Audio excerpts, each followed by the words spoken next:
మీలో రోబోటిక్స్‌కి సంబంధించి ఎవరో ఒకళ్ళు ఎప్పుడో అప్పుడు ఏదో ఒక మూవీ చూసే ఉంటారు. అందులో ఒక మనిషి రోబోకి ఏది చెప్తే అది చేస్తుంది. అది సినిమానే కదా! అలానే అవుతుందని అనుకోవచ్చు. కానీ రియల్ లైఫ్‌లో మనకి రోబోటిక్స్ రాబోతున్నాయి. ఈ ప్రపంచంలోనే ధనవంతుడైన ఎలాన్ మస్క్ రాబోయే రోజుల్లో మనం ఊహించలేని ప్రాజెక్ట్స్‌తో మన ముందుకు రాబోతున్నాడు. అందులో 2 మెయిన్ ప్రాజెక్ట్స్ ఈరోజు మనం ఈ వీడియోలో డిస్కస్ చేయబోతున్నాం. ఒకటి హ్యూమనాయిడ్ రోబోట్స్ అండ్ సెకండ్‌ది మార్స్ స్టార్‌షిప్. అసలు ఈ హ్యూమనాయిడ్ రోబోట్స్ వల్ల యూజెస్ ఏంటి? వీటిని మనం ఇంట్లో ఉంచుకోవచ్చా? అండ్ మార్స్ మీద ఎంటర్ అయ్యే స్టార్‌షిప్ వల్ల యూజెస్ ఏంటి? ఈరోజు మనం ఈ వీడియోలో పూర్తిగా తెలుసుకుందాం. అంతకన్నా ముందు మన ఈ ఛానల్లో real incidents and current topics మీద వీడియోస్ అయితే చేయడం జరుగుతుంది. మన ఈ ఛానల్ని సబ్స్క్రైబ్ చేసుకొని నోటిఫికేషన్ ఆన్ చేసుకోండి. ఇలా చాలామంది రోబోకి సంబంధించిన మూవీస్ చూసే ఉంటారు. అందులో స్టోరీస్ ఎలా ఉంటాయంటే ఒక రోబో మనిషికి సహాయపడేలా వాటిని తయారు చేస్తారు. కానీ ఇవి అప్పుడప్పుడు మనుషులను చంపుతాయి. ఇవి మూవీస్లోనే జరుగుతాయి కాబట్టి రియల్ లైఫ్లో జరగవు కాబట్టి వీటిని ఎవరు అంతగా పట్టించుకోరు. కానీ ఇప్పుడు రియల్ లైఫ్లో రోబోస్ ఎంట్రీ ఇవ్వబోతున్నాయి. ఎలాన్ మస్క్ హ్యూమనాయిడ్ రోబోట్స్ అనే పేరుతో రోబోట్స్ని తయారు చేయబోతున్నాడు. అసలు విషయానికి వస్తే ఆగస్టు 10న ఒక ఈవెంట్ జరిగింది. ఆ ఈవెంట్లో ఎలాన్ మస్క్ హ్యూమనాయిడ్ రోబోట్స్ని ఇంట్రడ్యూస్ చేశారు. ఈ రోబోట్స్ని ఎలాన్ మస్క్ ఓనర్గా ఉన్న టెస్లా అనే కంపెనీ డెవలప్ చేస్తుంది. ఈ హ్యూమనాయిడ్ రోబోట్స్ మీద టెస్లా ఎన్నో నెలలుగా ప్రయత్నాలు చేస్తూనే ఉంది. ఫైనల్గా మొన్న జరిగిన ఈవెంట్లో ఆడియన్స్కి ఎలాన్ మస్క్ వీటిని పరిచయం చేశాడు. ఆ రోబోట్స్ అక్కడ జరుగుతున్న ఈవెంట్లో స్టేజ్ పై నడుస్తున్నాయి అండ్ డ్రింక్స్ కూడా సప్లై చేస్తున్నాయి. దాంతోపాటు ఈవెంట్కి వచ్చిన వాళ్ళకి గిఫ్ట్స్ కూడా ఇస్తున్నాయి. వాళ్ళతో వెళ్ళి మాట్లాడుతున్నాయి, ఫొటోస్ కూడా దిగుతున్నాయి, డ్యాన్స్ కూడా చేస్తున్నాయి.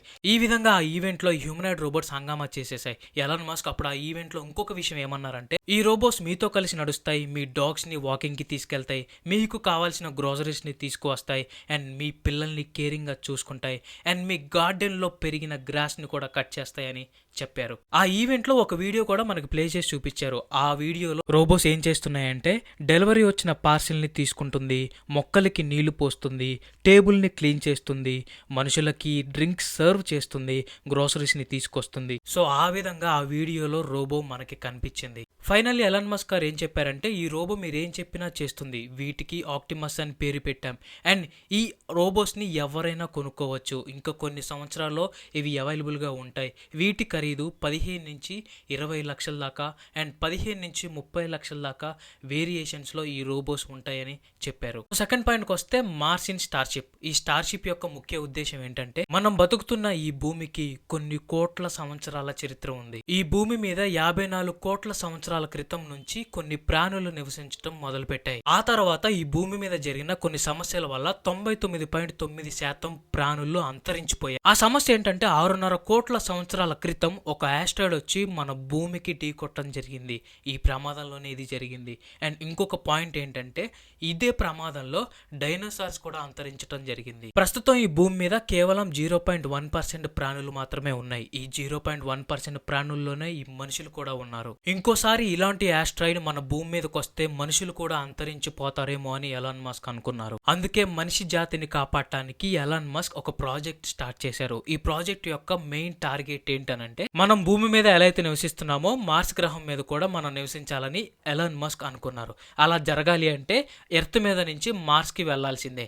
అలా వెళ్ళాలి అంటే ఖచ్చితంగా ఒక వెహికల్ కావాల్సిందే. ఆ వెహికల్ పేరే స్టార్‌షిప్. కొన్ని సంవత్సరాలుగా ఎలాన్ మస్క్ ఓనర్గా ఉన్న స్పేస్ ఎక్స్ అనే కంపెనీ ఈ స్టార్‌షిప్ని డెవలప్ చేస్తుంది. ముందు స్టార్‌షిప్ రాకెట్ని మనుషులు లేకుండా మార్స్ మీదకి పంపిస్తారు. అక్కడికి పంపించిన తర్వాత అది సేఫ్గా మార్స్ మీద ల్యాండ్ అవుతుందా లేదా అనేది టెస్ట్ చేస్తారు. దాని తర్వాత మళ్ళీ రిటర్న్ ఎర్త్ మీదకి వచ్చేటప్పుడు ఎర్త్ మీద కూడా సేఫ్గా ల్యాండ్ అవుతుందా లేదా అనేది టెస్ట్ చేస్తారు. అలా 4 సార్లు మార్స్ మీదకి రాకెట్ని పంపించి టెస్ట్ చేస్తారు. ఈ టెస్టులు కనుక అది సక్సెస్గా పాస్ అయితే నెక్స్ట్ మార్స్ మీదకి మనుషులను పంపిస్తారు. అక్కడికి వెళ్ళిన మనుషులు ఈ రాకెట్స్ ల్యాండ్ అవటానికి, దుమ్ము లేకుండా బలంగా ల్యాండ్ అవటానికి అక్కడ ఒక ల్యాండింగ్ సైట్ని కన్స్ట్రక్షన్ చేస్తారు.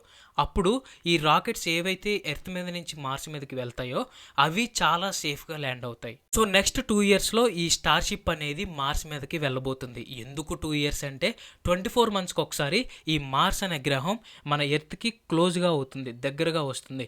అప్పుడు ఏం జరుగుతుందంటే టైం అండ్ ఫ్యూయల్ రెండు సేవ్ అవుతాయి. 2026లో ఈ ఎక్స్పెరిమెంట్ సక్సెస్ అయితే మాత్రం 2030లో మార్స్ మీదకి మనుషులను పంపిస్తారు. అండ్ 2050 నాటికి ఖచ్చితంగా మార్స్ మీద మనుషులు నివసిస్తారని ఎలాన్ మస్క్ చెప్తున్నారు. ప్రపంచంలోనే ధనవంతుడైన ఎలాన్ మస్క్ చేస్తున్న ఈ ప్రయత్నాల గురించి మీరేమనుకుంటున్నారు? ఖచ్చితంగా కామెంట్లో చెప్పండి. అండ్ ఈ ఇన్ఫర్మేషన్ మీకు కనుక నచ్చినట్లయితే ఖచ్చితంగా లైక్ చేయండి. అండ్ ఈ ఇన్ఫర్మేషన్ ఎవరికైతే యూజ్ అవుతుందని అనుకుంటున్నారో వాళ్ళకి ఈ వీడియో షేర్ చేయండి. అండ్ ఇలాంటి మరిన్ని వీడియోస్ కోసం మన ఛానల్ని సబ్స్క్రైబ్ చేసుకోండి. Thank you.